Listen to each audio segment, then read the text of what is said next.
Alif Lam Mim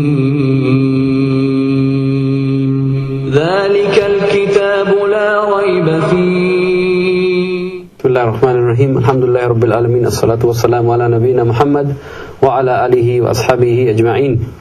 Inshallah, we are going to now start the Quranic diagrammatic overviews sessions from Surat Al-Fatiha onwards. As you know, the previous episode, if you want to call it, we looked at an introduction to the Quran. We touched upon Ulum al-Quran, the relationship between Quran and Ramadan. And we also looked at the rights of the Quran and our obligations towards it. Now, as you know, Al-Fatiha is the first surah in the Quran. Al-Fatiha means itself, it means the opening. Now, one of the things that we're going to try and endeavor to do is to try to relate the link between surahs, the Rabt. And inshallah, we will be looking at that. Surat Al-Fatiha on its own is an amazing surah. So, just some introductory points about Surat Al-Fatiha. It is the first complete surah to be revealed. Of course, it is Makki. It has many names. And if you study, and I'm encouraging myself and you, study the Ulum al-Quran, the sciences of Quran. It is available in English, alhamdulillah, without any problem now. And in this you will find that Al-Fatiha has been given many names. Just to name a few: Ash-Shafiyah, Al-Kafiyah, Al-Ruqyah, Kitab, Sab'an min al-Mathani. And there are many other names of Al-Fatiha. And this shows us one thing, if you reflect on this, in Arabic, and the Arab custom is, something that is of importance has many names. Like the sword has many, many names. You'd be surprised how many. So Al-Fatiha has many names. Now Al-Fatiha, as we know, this is an essential part of our salah, according to the Prophet ﷺ. There is no salah without Al-Fatiha. So this is an essential part of our as-salah. And this really is a dua. As we go through it briefly today, we will realize that this is a dua. This is the dua that Allah Ta'ala is opening the guidance of this book with, to tell us that this is the dua you need to start with in every prayer, in every as-salah. And the crux of this surah, this dua, is guidance. As you can see, when I go to that page of Al-Fatiha, it is the central theme. Now, just to recall and to remind ourselves how to benefit from the QDOs, the Quranic diagrammatic overviews, we start with the central theme. Once we have read the central theme, we have a central idea of what is happening in this surah. And then we look at the different parts, always trying to link it to the central theme. So the central theme here is request for guidance towards the straight path. The key here is Ihdina Surat Al-Mustaqim. Oh Allah, guide us to the straight path. So let's take that, inshallah, bit at a time. And I want to really go through this in light of a Hadith Qudsi. This is Hadith Qudsi. And again, once you study Ulum al-Quran, you will be able to differentiate between Hadith Qudsi and other than that. Beautiful part of the Hadith, just to inshallah remind us, قَسَمْتُ الصَّلَاةَ بَيْنِي وَبَيْنَ عَبْدِي نِصْفَيْنِ وَلِعَبْدِي مَا سَأَلْ. Prophet ﷺ said that Allah Ta'ala, He said that I have divided the salah between myself and my servant into two halves. And for my servant is that what he asked. So in light of this, let's look at this surah, Al-Fatiha. The central theme, as we mentioned, إِيَّاكَ نَعْبُدُ وَإِيَّاكَ نَسْتَعِينُ O إِهْدِنَا الصِّرَاطَ الْمُسْتَقِيمُ. Yeah, we'll come to that. The first ayah. And we will not be doing this for every surah, of course, you can appreciate that. But for Al-Fatiha, we want to spend a bit more time than we will for others. This surah, actually, the first part of it, the first 4 ayat are telling us the manners of making dua. How to make dua to Allah, how to address Allah. So the first thing is we say, Alhamdulillahi Rabbil Alameen. All praise and thanks is to Allah, the Rabb, the one who has not only created, but He is sustaining all that exists in this life and in the hereafter. And when we say that, Allah Ta'ala, He replies to this, according to the hadith, by saying, Hamidani Abdi. My slave, he has praised me. So we need to imagine now as-salah is an interaction between us and Allah. The second ayah goes on then as an introduction to teach us the manners of dua, going to praise Allah by the best names that He has asked us and shown us to praise Him with, by saying Ar-Rahman Ar-Rahim. He is the most gracious, He is the most merciful. And then when we say that, Allah Ta'ala, He replies by saying that my slave, he has done thana of me, he has praised me. And then the third ayah, again still teaching us the manner of dua, the introduction to that. We state the fact, Maliki Yawmiddin, that Allah, He is the owner and the king of the day of judgment. So now if you analyze this, this has taught us everything about Islam. It has taught us Tawheed, it has taught us Akhirah so far, and the rest we will find teaches us Risala. When you are talking to somebody about Islam and you know nothing else to tell them, you can tell them these three things which encompass all of Islam. The first is Tawheed, the oneness of Allah. The second is the belief in the messengers, which we will come to. And the final belief is in the Akhirah, the hereafter, our belief in the hereafter. And when we say that, Allah Ta'ala says that Majjadani Abdi, my slave, he has mentioned my majesty. So Allah Ta'ala, He is responding. Now, after that we actually say to Allah that Allah, we appreciate these three ayat in that who you are. Hence, Iyaka na'budu wa Iyaka nasta'in. Oh Allah, it is you alone who we do and we intend to ask for help. Yes? Wa Iyaka na'budu, sorry, before that. It is you alone we intend to worship now and in the future, and it is only you alone who we intend to ask for any kind of help. So we are now declaring our relationship with Allah. It is based on asking Allah for the guidance and the help. And then, as the hadith says, I give my servant what he asks. We ask for Ihdina Surat Al-Mustaqim. Oh Allah, guide us to the Sirat, the path Mustaqim, which is straight, very clear, and takes us straight to Al-Jannatul Firdaus. Inshallah, Ameen. So we ask Allah for that guidance. And not only do we ask for that guidance, Allah has asked us, told us, guided us on how to ask for clear guidance, not just any guidance. Because we are asking Allah Ta'ala for something very specific. Hence Allah Ta'ala taught us, ask for Sirat al-Ladina anamta alayhim, the path of those people upon whom you showed favor.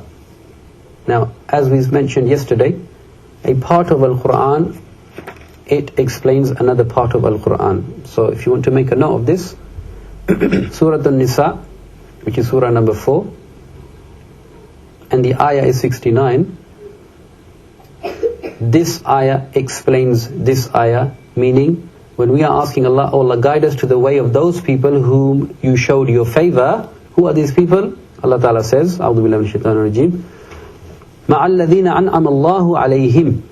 So we are asking Allah to make us with those people who have been shown your favor. Who are these? وَمَنْ يُطِئِ اللَّهَ وَالرَّسُولِ. The people who obey Allah and His Rasul. فَأُولَٰئِكَ. These are the people مَعَ الَّذِينَ أَنْعَمَ اللَّهُ عَلَيْهِمْ, upon whom Allah He showed His mercy, His favor. Who are these? مِنَ النَّبِيِّينَ, from the prophets. وَالصَّادِقِينَ, and the truthful. وَالشُّهَدَاء, and the martyrs. And as-salihin, the righteous. So here Quran is telling us how to become the people whom Allah Ta'ala favors by obeying Allah and His Rasul. And also we ask in this ayah, the last one here, غَيْرِ الْمَغْضُوبِ عَلَيْهِمْ وَلَا الضَّالِينَ, not the path of those people in the past, in the present, or in the future, who had either two qualities or different groups that had one of these qualities. غَيْرِ الْمَغْضُوبِ عَلَيْهِمْ. Allah guide us to a path not of those people who earned your anger. Yes? And we will see in Surat Al-Baqara, Bani Israel, they earned Allah's anger by disobeying His messenger so many times, consistently, persistently. And the final part of the ayah, وَلَا الضَّالِينَ, neither the path of those people who went astray. Although they intended to do good, they intended to please you, O Allah, but they went far from the path. They went right or they went left. They didn't go straight, the Surat Al-Mustaqim. And majority of the people, they will say that this is regarding the people who claimed to follow Isa Alayhis-Salam. They, in their intention, were clear that we want to obey the messenger and we want to please God, Allah, but they started to then make up their own deen, and hence they went off the straight path. So really this doesn't do any justice to Surat Al-Fatiha. And inshallah, when you study Surat Al-Fatiha and the tafsir, you will find the A'udhu Billah, the Ta'awudh, and Bismillah has many pages of tafsir in it. It is that important. And then you will find this surah in Ibn Kathir, if you look at the volume, the first volume, 50 pages dedicated to Surat Al-Fatiha. It is of that much importance, but we don't have time for that. Khair. So with that in mind, let's move on. So Surat Al-Fatiha is a dua. A dua. We are asking for what in that dua, Asad? What are we asking in this dua? Who can tell us quickly? Yes. Guidance to the straight path. Excellent. MashaAllah. Now, just listen to this very attentively. This is the opening of Al-Quran. Yes, the first surah. The whole Quran is the reply to this. Subhanallah. The straight path. All of the Quran. And when I say Quran, of course, that includes the Sunnah of the Prophet ﷺ. Yeah, we can never ever differentiate, because of course without Muhammad ﷺ we wouldn't have Quran in the first place. And without his guidance we wouldn't know what it means. And without his practice we wouldn't know how to implement Quran. So the whole of the Quran is the reply to this guidance. So therefore, when we ask Allah, Ihdina Surat Al-Mustaqim, what does Allah do for us? He gives us the Surat Al-Mustaqim in this Quran and the Sunnah. Hence we need to do what? We need to follow it. And then you think about the rights, the 5 rights the Quran has on us: to believe in it, to recite it, to understand it, to then act upon it, and then to convey it. Yeah? So this is, inshallah, the rabt or the link between Al-Fatiha and Al-Baqara. Now, another rabt I want to make clear before we start Al-Baqara, inshallah. In the last 2 ayat, we mentioned غَيْرِ الْمَغْضُوبِ عَلَيْهِمْ وَلَا الضَّالِّينَ. غَيْرِ الْمَغْضُوبِ عَلَيْهِمْ. مَغْضُوبِ عَلَيْهِمْ we mentioned referring to the people who claimed to follow Isa alayhis-salam, not Isa alayhis-salam, Musa alayhis-salam, the Bani Israel. And the Dallin, the people who claimed to follow Isa alayhis-salam. Now, listen attentively and make a note of this, please, inshallah. In Al-Baqarah, we will find Allah Ta'ala mentions for approximately, I would say, nearly 100 ayat, Bani Israel. Yes? Why? Because we don't want to be like Bani Israel used to be and what they did. Hence, Allah Ta'ala told us what they did, so don't be like that. And in Ali Imran, after Al-Baqarah, Allah Ta'ala will mention the things we need to avoid that the people who claimed to follow Isa alayhis salam did. Hence, وَلَا is covered. Let's take some introductory points about Surat Al-Baqarah. The fada'il of Surat Al-Baqarah. Many have been given in tafsir, but no time to go through them. One of them, Shaitan, he flees from the houses in which Surat Al-Baqarah is recited. It is a weapon against magic. It is known from the Prophet ﷺ that Allah Ta'ala, Rasul ﷺ, he mentioned Al-Baqarah and Al Imran as 2 very bright ones, Zahrawain. And the hadith mentioned that these two surahs, Al-Baqara and Ali Imran, on the Day of Judgment, for the one who recites them, who loves them, who acts upon them, they would be as if two clouds or two swarms of birds that will shade the person on the Day of Judgment, and they will intercede for its reciter. And as we know, in this there is the greatest ayah of Al-Quran, Ayatul Kursi. And the last two ayat, these are the two ayat that were given to the Prophet ﷺ when he ascended to the heavens, and where he spoke to Allah. And whoever recites these two ayat at night before sleeping, this would suffice him, as said the Prophet ﷺ. So, just a brief reminder and a brief introduction to this surah. It is a Madani surah. And we mentioned Makki and Madani, two different groups of surahs. Also, we can mention just a bit more detail about its revelation in the second year of Hijri, the second year of the migration of the Prophet ﷺ from Makkah to Medina. It is after Baqarah that At-Talaq was revealed, then the Battle of Badr took place, then Surah Muhammad was revealed, then Surat Al-Anfal. So just to see some chronology there, just so that we can have, inshallah, some understanding of it. Now, one other hadith which is very important to keep in mind while we are studying Al-Baqarah and Ali Imran. Said the Prophet ﷺ, hadith, this is in Sunan At-Tirmidhi, in Kitab Al-Iman, ala Rasulillah, Bab ma ja'a fi iftiraq hadhihi al-ummah. So that's the reference, so you can inshallah check and make sure. The hadith is as follows: لا يأتين على أمتي ما آتى على بني إسرائيل حذو النعل بالنعل. And this actually is a very long hadith. This is just a part of it. Just to translate that, surely things will happen to my ummah as they happened to the Bani Israel. Now, who are Bani Israel? Bani means sons of. Israel means, who is Israel referring to? Say it loudly. Yaqub Alayhis-Salam. Israel actually means Abdullah. So this is Yaqub Alayhis-Salam. Bani Israel are the children of Yaqub Alayhis-Salam. So the Prophet ﷺ said, surely the things that will befall my ummah, or will happen to my ummah, just as they happened to the Bani Israel before, as one shoe resembles the other.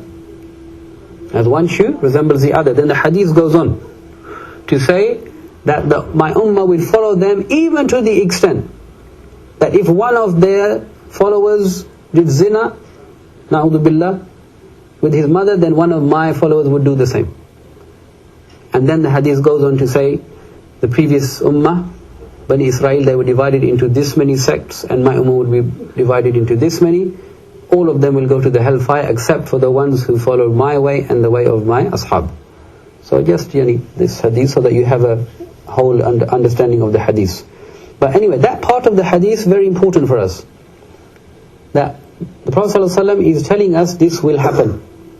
And I want you to think about this when we are going through Al-Baqarah today. Part of it. I want you to think about what the qualities of Bani Israel are there present today in the Muslim Ummah. And you'll be surprised. You'll be shocked to see that. But this is a good lesson for us to avoid it, inshallah. So we won't get depressed, we will become, inshallah, rejuvenated, motivated to avoid those mistakes. So with that, we start Surat Al-Baqarah. Now, very quickly, the central theme of Al-Baqarah, with that introduction in mind, this is talking about the transfer of responsibility to convey the message. What we need to understand is that the Muslim Ummah, before the Prophet ﷺ, was the Bani Israel. They were the Muslim Ummah. But because they did not live up to the standard expected by Allah, Allah Ta'ala, He then removed them, replaced them with the Ummah of the Prophet ﷺ. So this is talking about the transfer of responsibility to convey the message from that Ummah, Muslim Ummah, to this Muslim Ummah.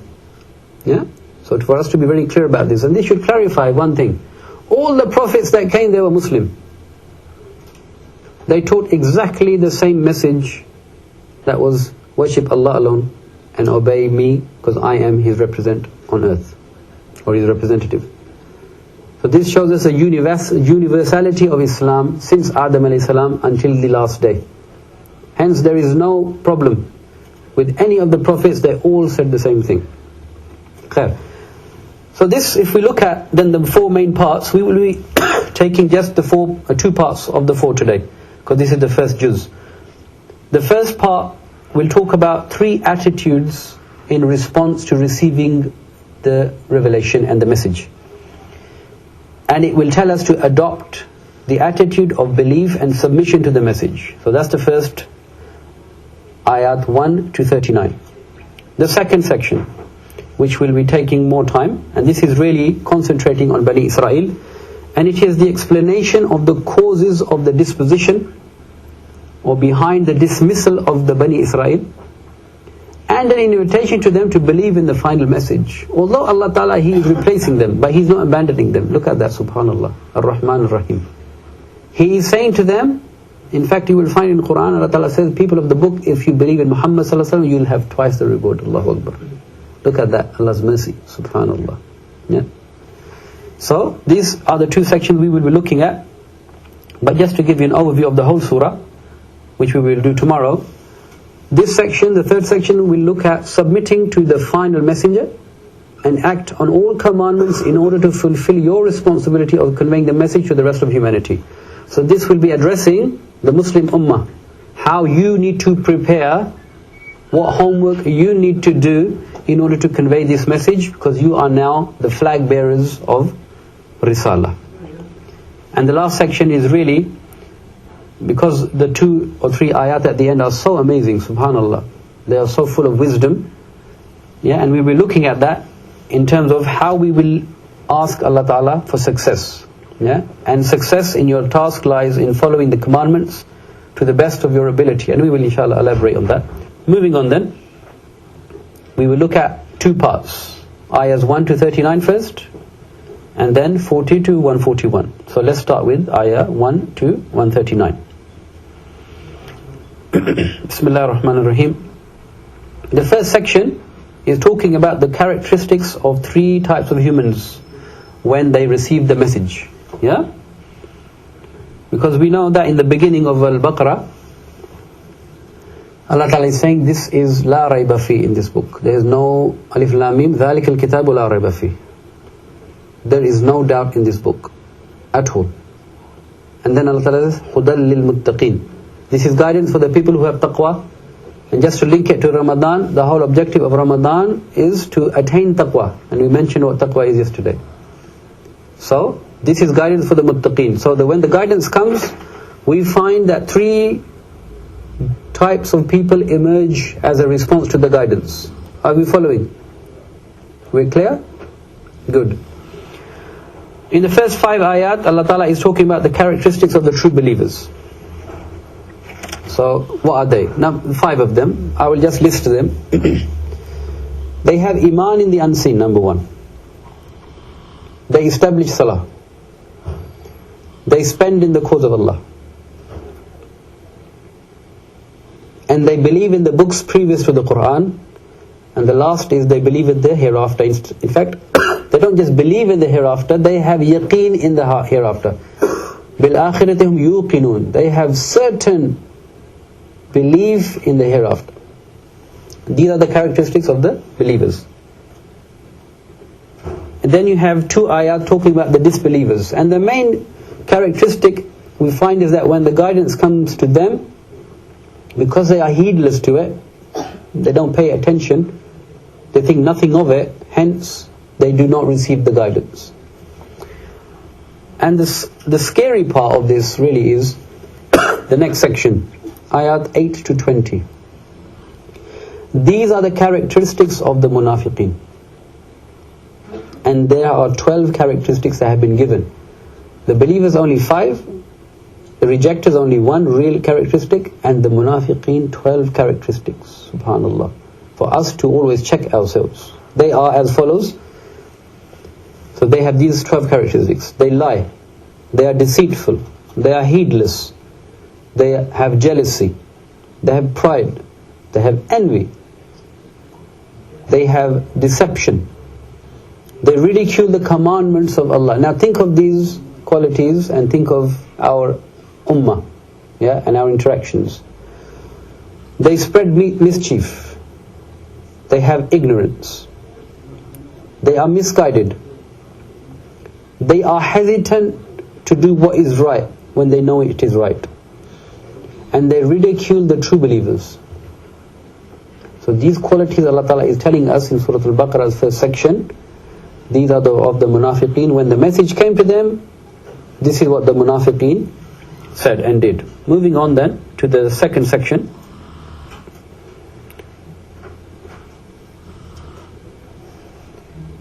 This is ayahs 21 to 29. Let's just read it. Invite the whole of humanity to believe in Tawheed and the Quran.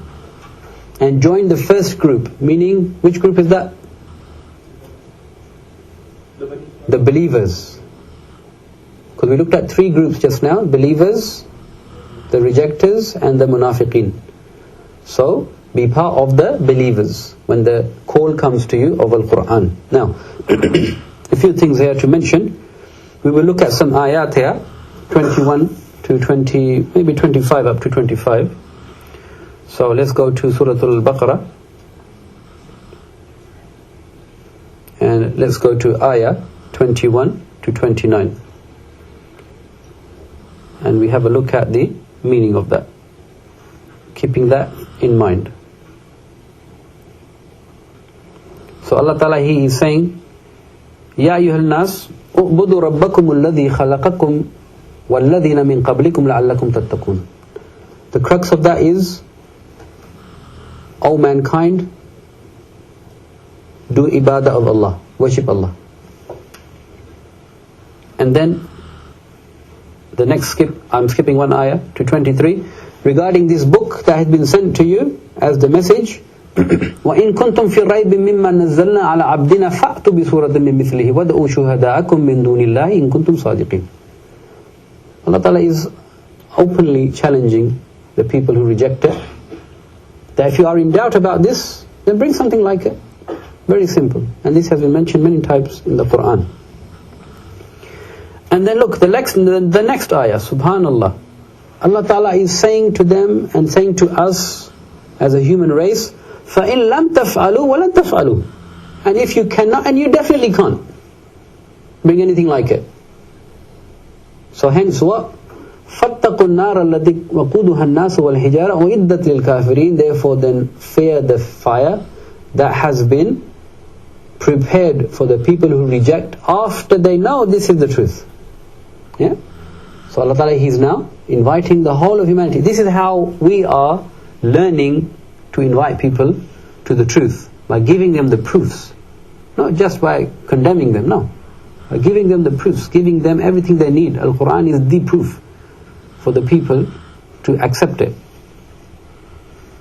So this section looks at this, and of course this section doesn't end, but the only thing I want to talk about or mention here is the people who accept the message, because this should inshallah include us. وَبَشِّرِ الَّذِينَ آمَنُوا وَعَمِلُوا الصَّالِحَاتِ. Allah Ta'ala is saying, give glad tidings, good news to the people who believed and did righteous deeds of what?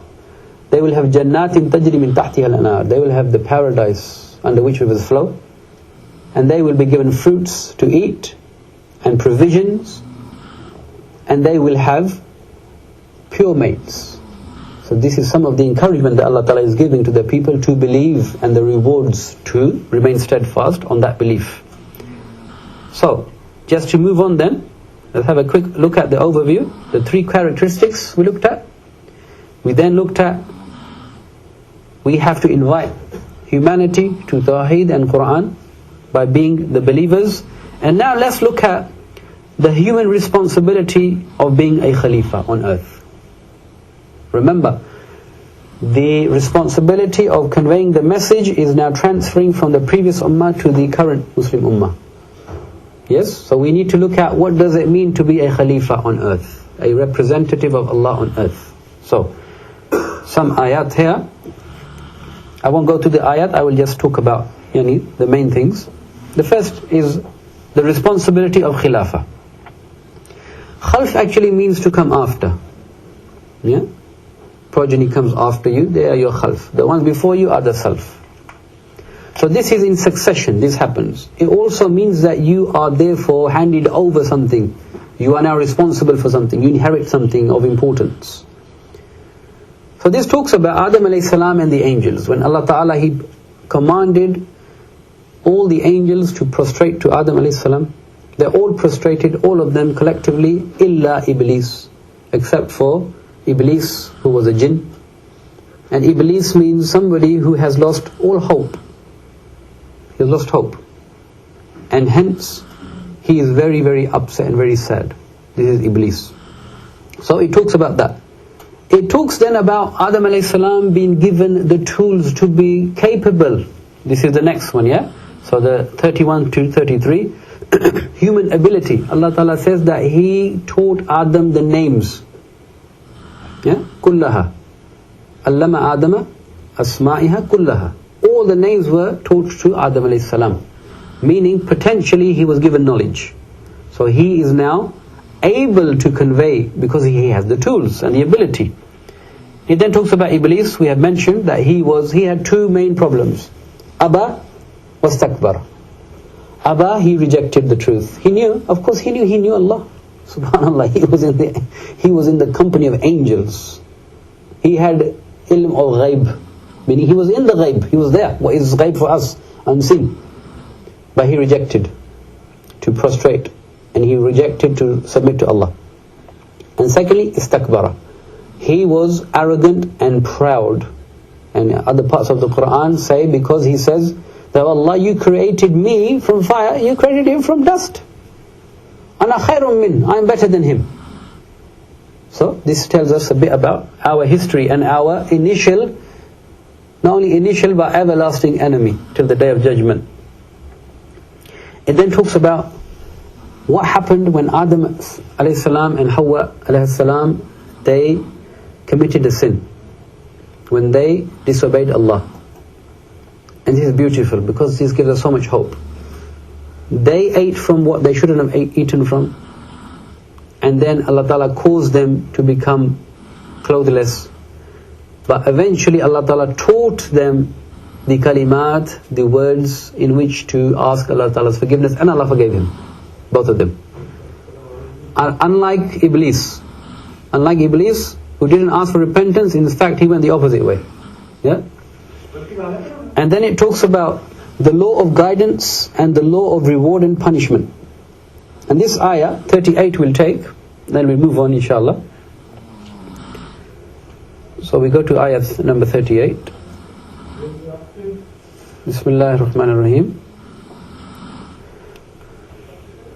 قُلْ نَحْبِطُ مِنْهَا جَمِيعًا فَإِمَّا يَأْتِيَنَّكُمْ مِنِّي هُدًى فَمَنْ تَبِعَ هُدَايَ فَلَا خَوْفٌ عَلَيْهِمْ وَلَا هُمْ يَحْزَنُونَ. So Allah Ta'ala is telling us throughout history, because you come one after the other as a khilafah, if you understand the linguistically, in succession. Allah Ta'ala is saying, when guidance comes to you from me, whoever follows my guidance, there will be no fear concerning them, nor will they grieve. So this is the sunnah of Allah. When the guidance comes, people who accept it, they will have no issue. And of course, people who don't, then of course, they will not be promised that. So, this is the first section of Al-Baqarah that we have just looked at. The three attitudes in response to receiving the message of Tawheed. Adopt the attitude of belief and submission to the message. Yeah. So just to give you an idea. Now, the next section, which we need to do today, inshallah. This is now talking to Bani Israel. This is addressing Bani Israel, and so many times, Ya Bani Israel, Ya Bani Israel, Ya Bani Israel. It is an invitation to Bani Israel to believe in the final Sharia, the Sharia of the Prophet ﷺ. And it is an explanation of the cause of their dismissal from the status of leadership. Yeah? So people now, we need to learn from this. Yes, they have been dismissed because of these characteristics. So the first section, ayahs 40 to 46, is an invitation to the Bani Israel. So ayah 41 says, وَآمِنُوا بِمَا أَنزَلْتُ مُصَدِّقًا لِمَا مَعَكُمْ. So Allah Ta'ala is inviting them Believe in that which has been revealed, which actually just came to confirm that which is with you already from Musa and Isa Alayhis-Salam. It's nothing new. But what did they do? They sold the akhirah for the dunya, and they hide and they mix the truth, their attitude towards the revelation. Then Allah Ta'ala, He mentions here, you should prostrate with those people who prostrate, meaning join this ummah. Invitation again, join this ummah. Warka'u ma'ar-raki'in, bow down with those people who are bowing down, meaning the ummah of the Prophet ﷺ. So that's the introduction as an invitation to the Bani Israel. Then Allah Ta'ala, He then warns them. After invitation, there is warning that nobody will be able to help you on that day. There will be no intercession for you. So don't think that only because you claim to be part of an ummah, you claim to be the followers of a prophet, you claim to be whoever you claim to be, that you will be allowed to enter Jannah without hisab, without accountability. No. You have to act, you have to believe and act upon the righteous path, the straight path. And then there is quite a lot of mention here in the third section, ayahs 49 to 79, about the favours shown to Bani Israel and their disobedience and their crimes. So let's have a look at some of the favours that were shown to Bani Israel. They were saved from Fir'aun. Many times Allah has mentioned this. يُذَبِّحُونَ أَبْنَاءَكُمْ وَيَسْتَحْيُونَ نِسَاءَكُمْ وَفِي ذَلِكُمْ بَلَاءٌ مِّن رَبِّكُمْ عَظِيمٌ. Allah Ta'ala mentions that we saved you from Fir'aun. When he was slaughtering your men, he was letting your women alive. And this was a great test. Allah Ta'ala saved the Bani Israel from Fir'aun. And he is, even today, he's a tyrant. We can think about that. Allah gave them the Torah, the guidance. He showered upon them man and salwa, food, without any effort whatsoever. He would send upon them a cloud when they were traveling in the desert with Musa Alayhis-Salam to shade them. And He gave them the 12 springs. You know about the story about when they wanted water. Musa Alayhis-Salam was told that take your staff and hit this rock, and 12 separate springs gushed forth water, because Yaqub Alayhis-Salam, Bani Israel had 12 sons, 12 tribes.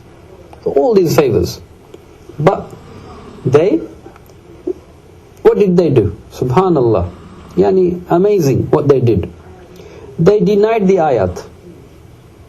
Yeah? They disobeyed Musa Alayhis-Salam. They killed the prophets.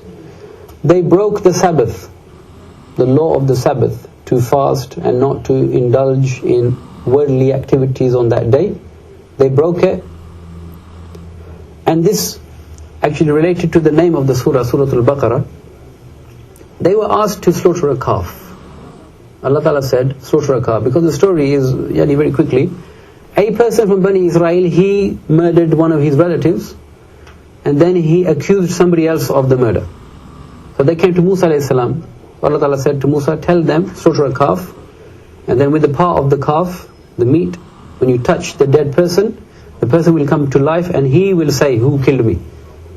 This was also proof for them that Allah, He can resurrect. Yeah. So anyway, so they started to ask question after question, what the calf should be, what color, what size, what this, what that. Instead of just obeying Allah straight away and His messenger, they started to have this attitude. And this is something we need to reflect about. Do we have this attitude when we hear Allah and His Rasul says this? Do we listen and obey? Or do we maybe not, what this, yeah? So we need to think about that. What else did they do? They would change the ayat of Allah. They would change what Allah has revealed to them in the book to suit what was in their hearts, instead of changing themselves in accordance with the ayat. So the lesson there is to listen and obey. Because we are looking at Surat Al-Baqara, this part of it, the Bani Israel, they were maghdubi alayhim. We are looking at this from this angle, that we do not want to be people whom Allah is unhappy with. Yes? Clear. Needs to be clear. Hence, we need to avoid all these characteristics. Moving on then. the fourth section here, ayat 80 to 89. This is talking more about the attitude of the Bani Israel. So ayah 80, we take ayah 80.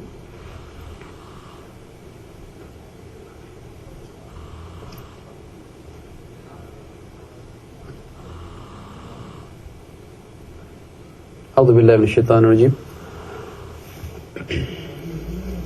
وقالوا لن تمسنا النار إلا أياما معدودة. They would say that the fire will not touch us except for a few days, just a few days. In the Quran also mentions, they say that we are the beloved of Allah, we are like the sons of Allah. And Allah Ta'ala mentioned in this as well, in other places in the Quran, like Surat Al-Jumu'ah, if I remember correctly, that okay, if you are the beloved of Allah and you have a reservation in Jannah, فَتَمَنَّوُ الْمَوْتِ, ask for death. Why are you wasting your time on this earth? Isn't it? This earth is a headache, yes or no? It's a headache.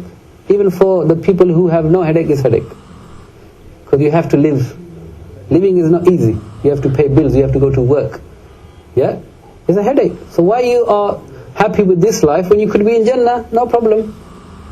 So subhanallah, Allah Ta'ala is mentioning to them, what is wrong with you people? Think about what you are saying. So they would boast about this. They would have this pride about who they are. And then the other ayah is talking about a covenant that Allah Ta'ala took with Bani Israel. A covenant, yeah? And this is the covenant, I won't read it, but I will show you the slide here. The covenant with Bani Israel, yeah? Now, what did Allah say? 10 commands He gave. Believe in Allah alone, Tawheed. Be good to your parents, good to your relatives, look after the orphans, look after the poor and the needy. Deal with people with good speech. Establish salah, give the zakah. Murder is a crime, so therefore do not kill. And do not expel people from your land. So Allah Ta'ala is giving them all these commands. But they did exactly what they were not supposed to do. And the next section, 84 and 89, talks about the sin, the aggression and the selective obedience by Bani Israel. This I want to focus on. The selective obedience of Bani Israel. We take one ayah regarding that. This is ayah 85. And I want to take just part of it. So, I won't give you background, but just think generally. People who pick and choose from the revelation. People pick certain things because it satisfies their desire. They avoid other things because it doesn't suit their desire. This is what this is talking about. And the section I want to talk about really is the one that hopefully you can see now. أَفَتُؤْمِنُونَ بِبَعْضِ الْكِتَابِ وَتَكْفُرُونَ بِبَعْضِ. So do you believe in part of the book and do you disbelieve in the other part? فَمَا جَزَاءُ مَنْ يَفْعَلُ ذَلِكَ مِنْكُمْ إِلَّا خِزْيٌ فِي الْحَيَاةِ الدُّنْيَا. So whoever has this attitude towards the revelation, they do not but in this life have khizy. Khizy here says disgrace in this worldly life. Not only that, وَيَوْمَ الْقِيَامَةِ يُرَدُّونَ إِلَىٰ أَشَدِّ الْعَذَابِ, and on the day of judgment you will be brought back to a severe punishment, a torment. وَمَا اللَّهُ بِغَافِلٍ عَمَّا تَعْمَلُونَ. Allah is not aware of what you're doing. So this is telling us as a Muslim ummah, do not pick and choose. Yeah, it's not pick and mix factory, where you go and pick whatever you want, and then this is my Islam. No, your Islam is different. What is this? SubhanAllah. There's one Islam. Islam completed on Muhammad Sallallahu Alaihi Wasallam, that's it. Allah and His Rasul. What says Allah and His Rasul, this is Islam. We cannot add, we cannot subtract. It is a complete whole. Yes? So we cannot pick and choose. Yes, we can if we feel weak. If we are weak in something, then we can say, oh Allah, guide us, give us the strength to obey you. Obey the guidance. Because it is difficult for me. But not reject it. No, this, for example, there's no hijab in Islam. No hijab. Because it's difficult for me to say, therefore it can't be. It doesn't make any sense. Na'udhu billah. Yeah? So we cannot pick and choose. We have to take the whole guidance from Allah. Khair, moving on then.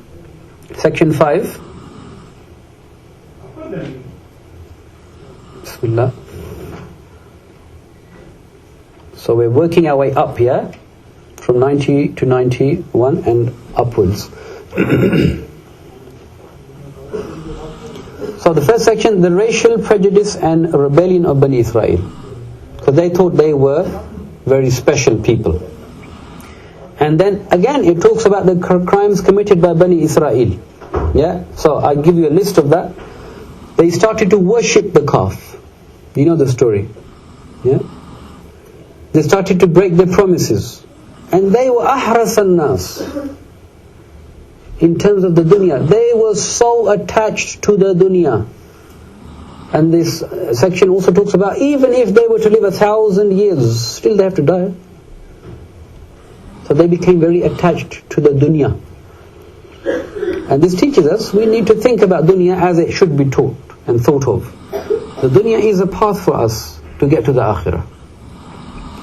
They showed enmity against Jibreel alayhi salam, subhanallah. I mean, imagine.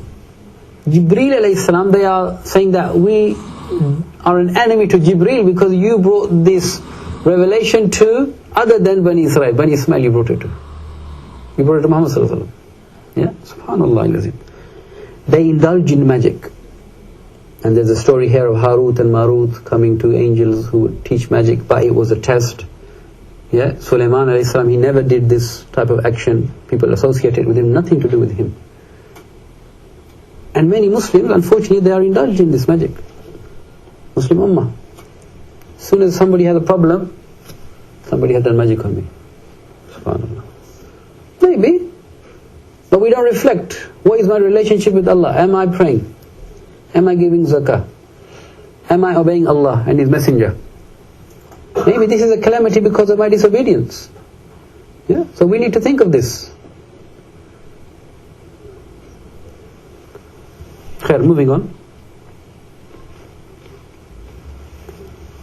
The reason for the changing of the Sharia and the jealousy of Bani Israel. In this section it talks about naskh. Yeah? Naskh. Naskh is to abrogate something and bring something in its place. So hence, the previous Sharia and the previous Ummah is now being dismissed, and in place of that a better Sharia is coming, because this is Allah Ta'ala's Sharia. Yeah? Because He wanted it to be that way up to then, and now He is replacing it with something. And as a result of this, they had jealousy against the Prophet ﷺ, the Bani Israel. So moving on then to the next section. This is the invitation to Islam and their racial prejudice. So they are being invited to Islam, and as, subhanAllah, it talks about them mentioning that nobody will enter into paradise unless they have the belief that we have in Musa alayhi salam or in Isa alayhi salam. And then there is mention here of, there is a hint here in fact, Lillahi al-mashriq wal-maghrib. For Allah is the mashriq and the maghrib, the east and the west, meaning Qibla is about to change now. And the changing of the Qibla is really a notification, yeah, you can say, that signifies, that symbolizes now that the Ummah has changed, the responsibility has changed to the next Ummah of the Prophet ﷺ. And then some other details about Bani Israel. They started to associate partners with Allah. They followed their hawa, their desire. And they are being warned here, yeah? They are being warned here about the Day of Judgment again. That on the Day of Judgment, again it mentions something very similar as it did in the beginning. As we mentioned, that you will not be able to intercede. Nobody will intercede for you. Yeah? Do not think that you are part of an elite group that will go straight to Jannah. No. And we should not think like that either, as Muslims. Many of the Muslims, they think because we love Allah and His Messenger, we are guaranteed to go into the Jannah first class ticket. No, there's no such thing. Every person needs to earn his or her Jannah. Moving on then to the last section. This is now talking to them and looking at something which is common. Common between every ummah, in fact, you will find. Ibrahim Alayhis-Salam. He is the forefather of all the ummahs, subhanallah. Yeah? And Allah Ta'ala, He's mentioning here to them that look at Ibrahim Alayhis-Salam. Yeah? That we tested him with so many tests and he completed all of them. فَأَتَمَّهُنْ. All of them, he completed them and he got a star in all of them. Then it's mentioning something beautiful about Kaaba. Also here really, it's addressing the Quraysh as well. Because they believed, or they said that they believed in Ibrahim Alayhis-Salam and the Kaaba, etc. So it mentions Ibrahim Alayhis-Salam and Ismail Alayhis-Salam building the Kaaba. And as they were building and raising the Kaaba, they were making dua. رَبَّنَا تَقَبَّلْ مِنَّا إِنَّكَ أَنْتَ السَّمِيعُ الْعَلِيمُ. Oh Allah, accept it from us. You are the one who hears and knows everything. And also it mentions the dua of the Prophet ﷺ in this section. He mentions here, and maybe we can take it, Ayah 129, if I go to 129 inshallah. Beautiful, and this has been mentioned a few parts in the Quran. The dua of Ibrahim ﷺ. Well, Ibrahim ﷺ, he asked for guidance for his progeny, not only, as you can see that, in this ayah. And then in 129, رَبَّنَا وَابْعَثْ فِيهِمْ رَسُولًا مِّنْهُمْ يَتْلُو عَلَيْهِمْ آيَاتِكَ وَيُعَلِّمُهُمُ الْكِتَابَ وَالْحِكْمَةَ وَيُزَكِّيهِمْ إِنَّكَ أَنْتَ الْعَزِيزُ الْحَكِيمُ. O our Lord, send amongst them a messenger from amongst themselves, meaning Muhammad sallallahu alaihi wasallam, from the Bani Ismail, who will recite to them your verses and teach them the book and wisdom and purify them. And this is mentioned also in Surat Al-Jumu'ah, as you can see. And then Allah Ta'ala is saying here that whoever turns from Ibrahim alayhi salam's millah, Ibrahim alayhi salam, then you have no hope. Because you are claiming to be his follower, but you are going far away from the message of Ibrahim alayhi salatu wassalam. And it also talks about here Yaqub alayhi salam and his advice to his sons. And the crux of his advice was to believe in Allah alone and to worship Him alone. And if we just move on then to Ayah 136. And this is what we are being told to teach and to tell other people of faith. Say to them, O believers, we have believed in Allah and what has been revealed to us and what has been revealed to Ibrahim, Ismail, Ishaq, Yaqub, his descendants, and what was given to Musa and Isa, all of them. And we are Muslims submitting to Him, Allah alone. So we make no differentiation between the prophets. They are all from Allah Azza wa Jal. And then, just to finalize and finish this, Allah Ta'ala is mentioning Sibghat Allah. This is the group of Allah, the party of Allah, the people of Allah. Sibgha actually means to dye something a certain color. So these are the people you want to become, the people of Allah, just like these prophets. And the last of those prophets is the Prophet Muhammad Alayhis-Salam. And the juz then will finish, as you know, with this ayah, and we will conclude with this. Tilka ummatun qad khalat. That is a nation which has passed on, meaning the Bani Israel, they have passed now. Laha ma kasabat wa lakum ma kasabtum. For them is what they earned, for you is what you will earn. وَلَا تُسْأَلُونَ عَمَّا كَانُوا يَعْمَلُونَ. And that you will not be asked about what they did. And similarly, they will not be asked about what you did. So the message, just to finalize and inshallah clarify and revise, Surat Al-Baqara, the first half is addressing primarily the Bani Israel, inviting them to Tawheed and telling the Muslims, the Muslim Ummah, this is what the previous Ummah did, hence it was dismissed. You refrain from that and you continue to convey the message clearly, plainly to the people. The message is clear, the message of all the prophets. The second part of the surah, which we will start inshallah in the next session, will address the Muslim Ummah directly, to give us, as I said before, a framework, a blueprint of the Sharia, how to live our lives, how to be organized, how to be that Ummah that will then be able to convey this message effectively. So with that, inshallah, we will finish Al-Baqarah. And just also think about the link. Try to think of the links. Al-Fatiha. The link is غَيْرِ الْمَغْضُوبِ عَلَيْهِمْ وَلَا الضَّالِينَ. Allah guide us to the straight path, not the path of the people who earned your anger or went astray. Al-Baqara is mentioning Maghdub alayhim, people who earned anger. Wal-Dallin are mentioned in Ali Imran. So inshallah, with this hopefully in mind, we will start to understand Quran more. We ask Allah Ta'ala to guide our hearts, our minds, ourselves to Al-Quran Al-Karim, for us to understand this deen, to understand the Quran, to recite it, to understand it, to act upon it, to convey it to the best of our abilities. And especially in this Ramadan, I cannot stress enough, inshallah, let's make an endeavor.